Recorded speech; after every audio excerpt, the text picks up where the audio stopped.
I'm really pleased to have Katie and Ahmed join us today. Ahmed has been one of our longest supporters, so huge shout out to you and the eShop World team, or ESW as we like to call you guys now, and Katie's second generation New Balance now. So I reached out to Nate, her colleague, and he was actually one of the last people on this stage back before the pandemic, and we were talking a lot about digital transformation, mostly at the wholesale level. And again, that's something we'll be talking about in the first breakout track after the afternoon break here. So this idea that it's not just about D2C, there's lots of other channels. So what we're talking about in this panel is very much that. How do you execute on a successful global channel portfolio strategy? So I think what we're trying to achieve this afternoon. You guys will let us know when we do a survey tomorrow. But whether it was the TikTok workshop or Deborah and the live streaming or live selling, whatever we're going to end up calling it, it underscores the idea that there's not just one flavor of D2C, and we'll talk a lot about that today. Katie will talk a little bit about kind of the different ways that they're serving their international shoppers, whether it's D2C strategies, marketplaces, or again, working with those wholesalers. So you've got this slide advanced, so I'm gonna let you run the slides. Katie, why don't you say a quick hello? Again, tell Nate thank you so much for saying you got to talk to Katie now. I'm not the global person anymore, she is, so welcome.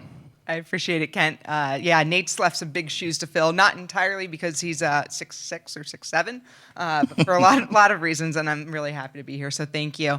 For those I haven't met, my name's Katie Donovan. I'm the head of global e-com for New Balance. My background's originally in digital advertising. I came to New Balance about 3.5 years ago, spent the first 2 years there on corporate strategy, leading our digital transformation efforts, and then joined our global D2C team almost 2 years ago now, overseeing global e-com, and specifically for us, what that means. I sit in Boston in our headquarters, and I partner with our 6 regions where we have e-com teams in each region operating the day-to-day operations of their sites and supporting them to make sure we have the right e-com strategy and investments in place to help drive their business. So we do manage a global tech stack that's deployed across 30-something sites globally. And we also, within e-com, we capture marketplaces, so we're live on about 25 marketplaces globally, and then increasingly social commerce as well. So it's great to be here today. Yeah, no, crazy. The stat there, the 2% return for live selling versus 40 for e-com. I mean, that deserves further thought. Ahmed, you want to say hello? Yep, thanks, Kent. I'm Ahmed Naiem, Chief Commercial Officer for ESW in the Americas. I've been with the company really since its founding in 2010. So I've been on this journey and very early days, one of the first to really work with the GELF team on helping brands take their brand globally and keep it and protect their brand equity throughout the process, and obviously achieve more revenue by reaching more of an audience. I come from a background of e-commerce for the last, I'd say, 18 years.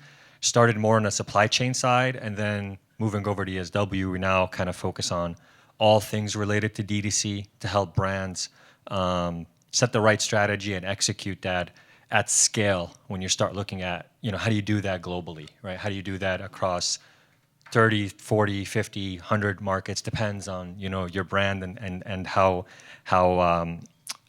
popular it is in certain regions and how much brand awareness you have.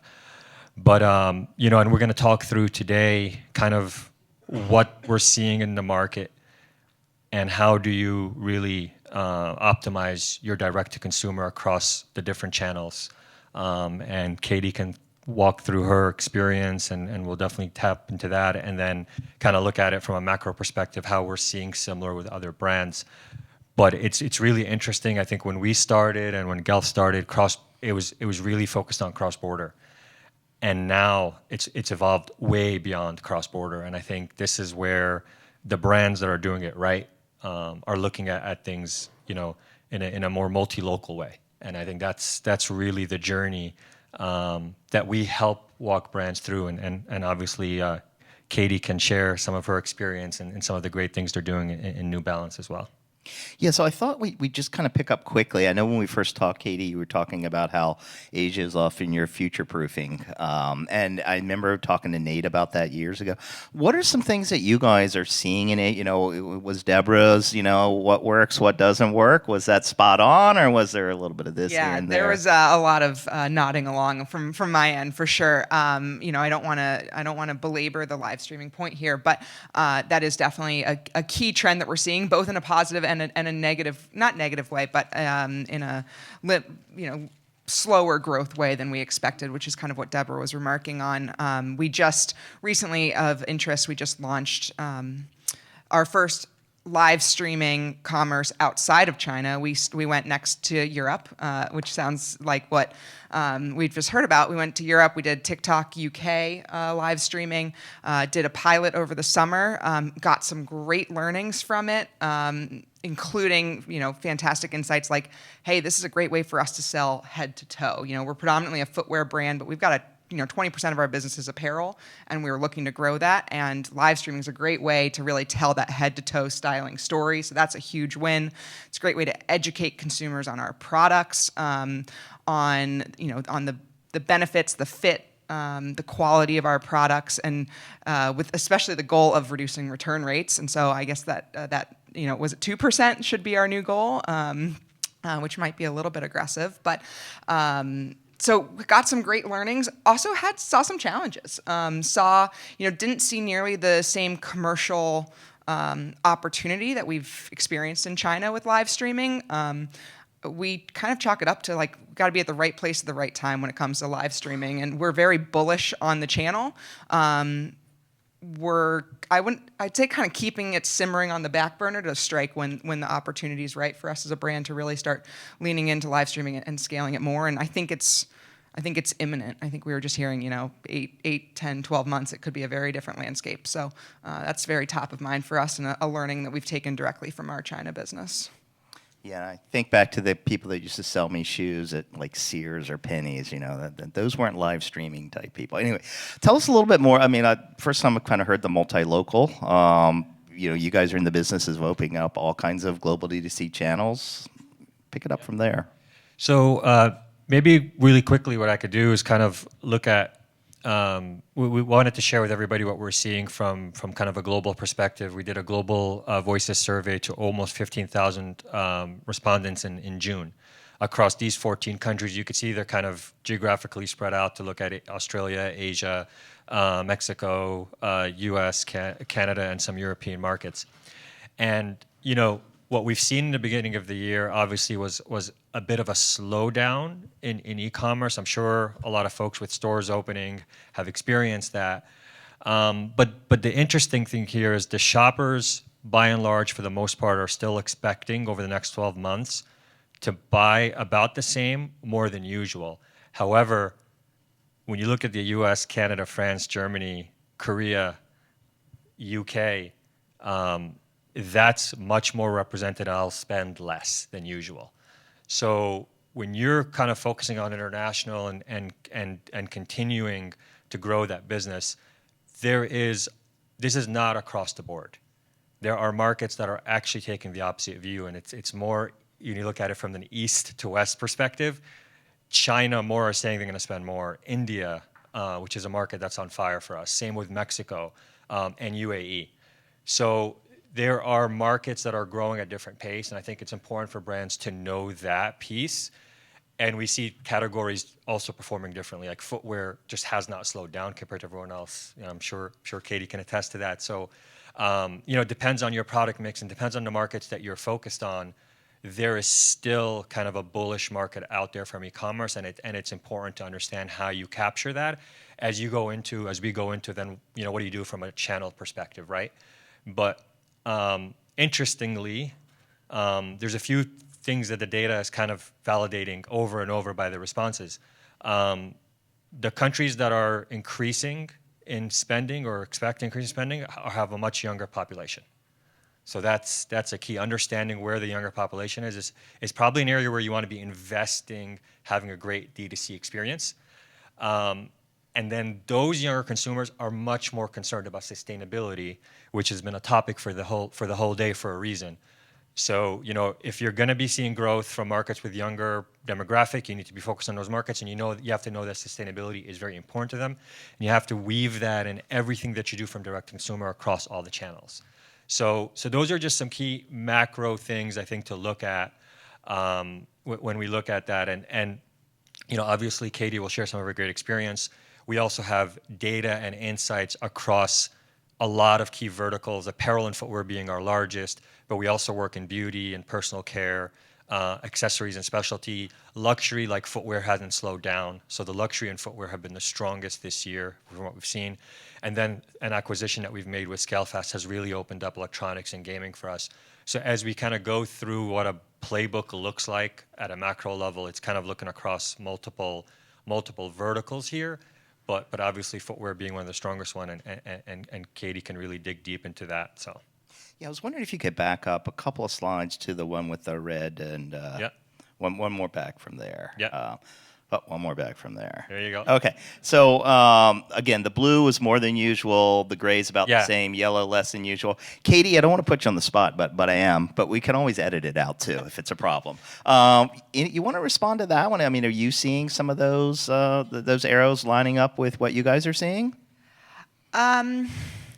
Yeah, yes and no. I would say, we have benefited, thankfully, from very strong brand momentum recently. Our Google organic search volume is up 50% year over year. We're really stealing a lot of share from competitors like Adidas, Under Armour, Puma, for example. And so so far, knock on wood, we feel like this year in particular, we've kind of bucked some of these trends a little bit from a consumer demand standpoint.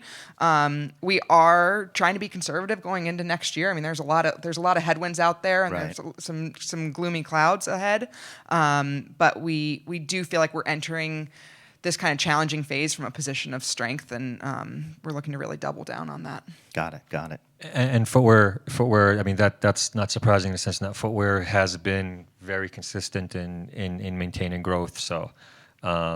It seems I've got new shoes on. Of course, I bought them 2 years ago. But anyways, let's talk a little bit about some of the marketplace work that you guys have been doing. I know when Nate was kind of winding down his reign at the global head, in large part that's because he was pulled towards the marketplaces, and obviously global marketplaces are something that are increasingly important. At the same time, we're also seeing this we talked about the hybrid D2C, and I think you're seeing the marketplace story from even before the pandemic is changing.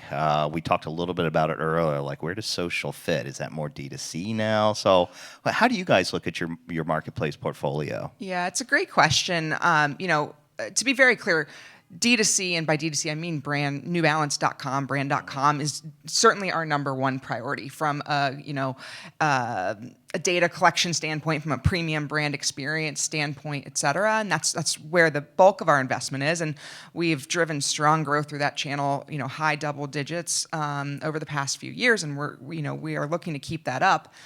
That said, we are a challenger brand that has a smaller share in the market. We have to acquire new consumers, and we have to go to where consumers are. And we think marketplaces for us, certainly digitally, is a great way to do that. And so we really lean on, specialty or niche marketplaces in certain categories in order to help drive brand awareness where the consumers are. So Zalando in Europe to attract more of a fashion-forward lifestyle consumer. We recently launched Parade in the US to reach more of a skate consumer with our skate product. And interestingly, right now, we are in the US starting to experiment more with eBay. We've had a small business there. We've been very inventory constrained over the past year, but really looking at not only leveraging marketplaces as a kind of consumer acquisition strategy, but also leveraging marketplaces as a liquidation strategy as well, without diluting the brand.com experience. So that's definitely an area we're experimenting with right now. Got it. I know we had some more slides if you wanted to bounce back. Yeah, so what we can kind of transition over to here is looking at direct-to-consumer growth at every stage, right? And, we obviously work with a lot of brands and retailers, and everybody's at a different stage of their direct-to-consumer journey. And we kind of see brands, obviously not the digitally native brands, but brands typically that are shifting from wholesale to moving to, direct-to-consumer. And I'm sure, Katie, you've kind of looked at a path for your own company here as well. You start off at around 5 to 10% of your business being direct-to-consumer. You want to move into the 20 to 30, and then eventually, as many have announced, they want to get to 50% plus, right? And what it is needed to kind of, move through this growth trajectory. And at first, what we've helped the brands with is, test and learn, launch markets, cross-border model, as we discussed early, basic localization of payments, checkout, and typically there's limited marketing investment.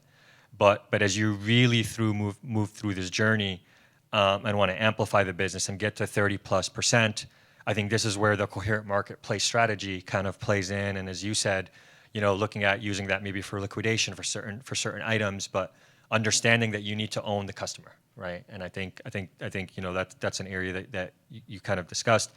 But this is where brands really want to start, deeper localization, looking at multi-local fulfillment models, not moving just purely cross-border and kind of holding that inventory in a region, in a country. At this point, you really should be looking at carbon neutral delivery. 71% of the shoppers said this is very important to them, and we've gone fully carbon neutral for our network. And this is where you really want to put strategic marketing initiatives in play. And then as you continue to really double down on growing your direct-to-consumer, from there, where you can get closer to consumer is going to be key. So, and there's gate checks you want to look at as far as market maturity, your partnership, your distributor model if you have distributors, the revenue that market is generating, how much marketing dollars are you putting in that market, to really kind of gauge when you should move into this stage of even looking at domestic inventory. But you really want to give shoppers access through various channels. So when we turned on, not just buying through the web, but buying through a mobile app, Mexican shoppers, now 34% of all orders are going through an app, and it's converting at 72% higher than it was going through web. I mean, just absolutely, amazing results in that sense. And that's just not to Mexico. That's in all the markets that we've kind of laid out in the beginning. Looking at an omni-channel with stores and leveraging the stores there for buy online, pick up in store, return to store, and et cetera.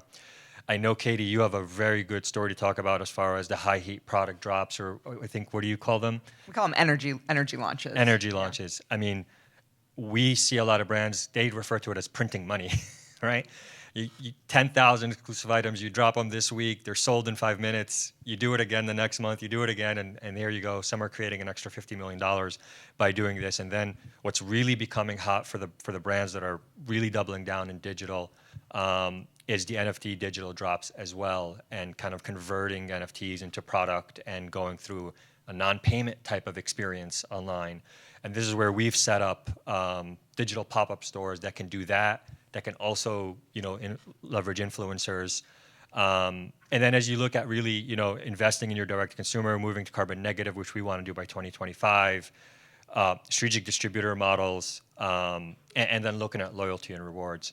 So I know in our conversations, you've kind of tackled a lot of these. What are some of the challenges that you've kind of faced with some of these items as you've kind of moved down the life stage? Yeah, it's a great question. I actually think I could use this for my budget presentation in a couple of weeks, because these are a lot of our priorities this year. Actually, if I rank my top 3 priorities for this year, it's omni, it's personalization / loyalty together. And then the third for us is really around these energy launches. So, a lot of this really rings true to us. And, did want to share just for some fun and getting some visual slides up here. Not that the data isn't fantastic, but we're shoe people.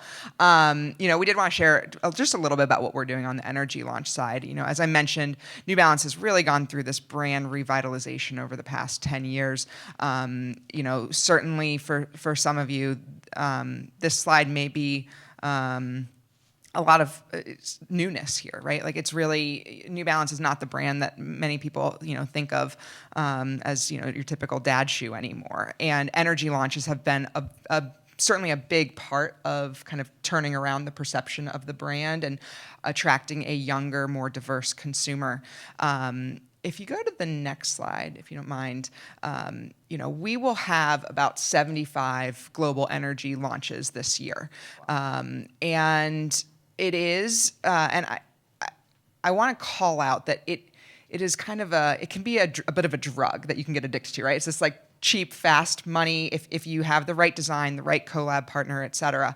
But what we've really tried to do is build a portfolio of energy releases. And so you see here, the first example is global collaborations. We do a lot of partners with cultural tastemakers, the Salehi Bembury, Stray Rats, Kith, Bodega, et cetera. And that really helps drive a lot of brand awareness and heat. But those are very limited releases, very, limited pairs, et cetera. We've really started to build a halo effect around that. And that's what you see with the remaining 4 columns here. We are one of the largest footwear manufacturers in the United States still. We still manufacture a bit of our line there, and we have recently hired Teddy Santis, the founder of Amy Leon Door, as our creative director of our Made in USA product, which is really our kind of pinnacle, high craftsmanship, high artisan product that we are manufacturing domestically, and we do monthly drops with him. And so this is this is still a New Balance product. It's not driven necessarily by a collab partner. This is New Balance, owned, designed, et cetera, but really driving new awareness and new consumers into the brand. We're leveraging our Tokyo design studio for some of our more innovative, technology-driven products. We do focus around cultural moments, be it Chinese New Year, Black History Month, Pride, et cetera, to drive some of our collections. And then last but not least, we have I guess a combination of luck and skill. We've had the good fortune of having some really highly desirable inline energy products as well that drive the same amount of traffic and attention to our site in these kind of quick liquidation moments. And so we're really focused on capitalizing on these energy-driving, urgency-creating drops that drives people to the site, and then also, the halo impact of, cross-selling into apparel or into other kind of inline categories as well on top of that. Got it. And one thing we didn't mention earlier, we will get the slides out to everyone. So anybody that wants to, steal people's slides for their own purposes, we will help with that, and we'll also kind of splice the video on the YouTube channel to get the slides in that way as well. So I'm wondering if we could back up a couple of slides. I wanted to do the definition police again. As far as the next one back, when you guys were talking about multi-local fulfillment, what are some of the trends you guys are seeing there? Because again, part of this whole theme today was, getting closer to the global customer. Sometimes that means getting the product closer. Not always, maybe not hair extensions, but was just wondering, if you could kind of what you guys are seeing. So from our perspective, with the more mature brands that have built a business and brand awareness in a specific market, we'll look at holding the highest churning SKUs locally. And that can get delivered domestically, so it's cheaper. It gets delivered within the next day to major cities, but you don't want to limit the full catalog. So this is where we're actually taking from inventory for the remaining SKUs outside of country. That obviously has tremendous impact on driving growth because you're making the catalog fully available. You're also getting the SKUs that are going to be sold the most delivered cheaper and faster, which allows for a lot of flexibility in promotions, and we know estimated delivery date drives conversion. If shoppers know when they'll get it, and they'll get it quickly. So that has been a very useful tool for, or a model for brands to be successful and dig deeper in a country. And then, where they have stores, where they have distributor partners, where they may have different channels. I know you were talking about this when we were speaking. How do you plug all of that in to maximize your sales across all of the channels? And I know you've had some great experience in working through that. So. Yeah, the only thing I would add is, we, from a fulfillment model, we are fulfilling regionally across our 6 major regions. And so where we're focused here is, that kind of ship from store model. How do we leverage our retail footprint to help deploy inventory locally? To be candid, we've struggled with it. Operationally, from a rules and order logic standpoint, we originally turned on ship from store, September 2020, when stores were closed. We had this inventory sitting fallow. We needed to deploy it, and we kind of turned it on for one store as a test. And within a few hours, we bled the store dry of all of their inventory, which was a big wake up call for us in terms of the power that this had. But also, we needed to have the right guardrails around it. And to be honest, we have not solved for it yet, though it is high on our list for this year, because we know it can have a real benefit to the consumer experience in terms of getting the product to them faster, in some cases more sustainably or cheaper. So we're experimenting there. Yeah. I think we're going to grab the mic. Come on, you learned that earlier. Thanks, Bree. Have you thought of selling that capability, or at least offering it up to your most loyal customers? So the ship from store? That way they get it quicker. Yeah. Yes. I don't know that we would limit it exclusively to loyal customers. I think what we would want to do is really think about the areas where we can have the greatest geographic impact from a store density standpoint, even a back of house capacity. The challenge is our stores are actually generally getting smaller in footprint size. So typically we're encouraging more omni-channel orders from, in-store, kind of the showroom model, ordering online. Obviously, ship from store is the opposite of that. And so we're trying to find what the right mix is in terms of store footprint size and operational capacity. And yeah, you'd also made another comment on one of the vetting calls, just, we don't have inventory challenges and we don't have inventory. Are you seeing the supply chain, some of the constraints ease up?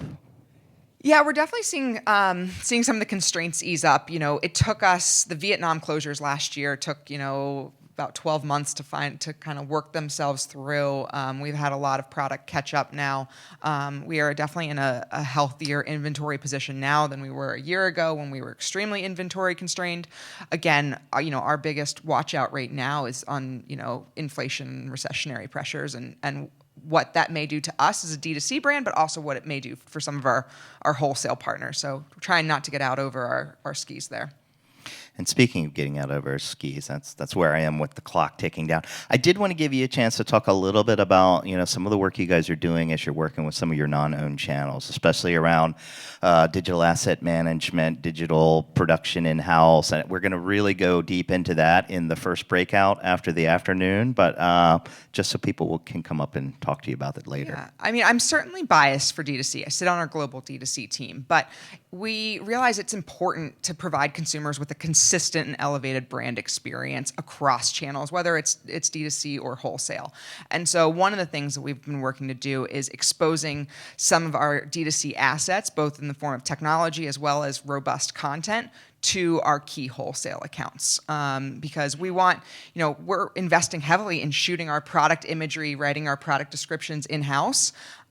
We ideally want to see that to be consistent across channels, and so we're making a real push to kind of elevate and standardize our brand presence across channels, even extending beyond D2C. And Ahmed, I didn't know if you had any closing slides or anything like that. We're open for questions. Again, we'll get these decks out. Thank you guys so much for that one. There's there's a half an hour conversation on each one of them that we could have. But again, starts here, ends up out there. I think what I'd like to do now, if there are no more questions, is just ask the next crew to start moving up here. Really want to thank you guys. This has been Ken. great. And thank you, everybody in the audience.